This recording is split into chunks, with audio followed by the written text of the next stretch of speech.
আলাইকুম, সবাই কেমন আছেন? আশা করি সবাই অনেক ভালো আছেন। তো নতুন একটা ব্লগ নিয়ে আবার চলে এসেছি। আসলে গ্রামে এসেছি আর নতুন নতুন ব্লগ দেব না সেটা কি হয়? তো এই যে ফলটা দেখছেন এটা হচ্ছে তরমুজ। থুক্কু, এটা তরমুজ না। ছোটবেলায় আমরা তরমুজ হিসাবে এটাকে খেলা করতাম, অর্থাৎ কাঁঠালের পাতাকে পাতা বানাতাম, বানিয়ে এই তরমুজটা বিক্রি করতাম।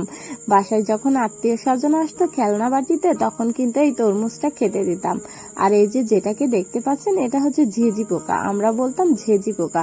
এই পোকাটাকে ধরতাম এবং এটা মুরগি বানাতাম। যখন কোনো আত্মীয় স্বজন আসতো তখন এই মুরগিটাকে জবাই দিতাম, দিয়ে কাউকে পাখা খেতে দিতাম, কাউকে মাথা খেতে দিতাম, কাউকে মাংস খেতে দিতাম। এর থেকেও কিন্তু আর এক প্রজাতির আছে, সেটা হচ্ছে বড় ঝিঝি পোকা। ওটাকে আমরা প্লেন বলতাম, ওটাকে ধরতাম, ধরে ওটাকেও জবাই দিতাম। কত কিছুই না করছি ছোটবেলায়। কিন্তু আমি অনেক ভাবতাম যে এটা চোখ না, এটা হলে দেখে কিভাবে।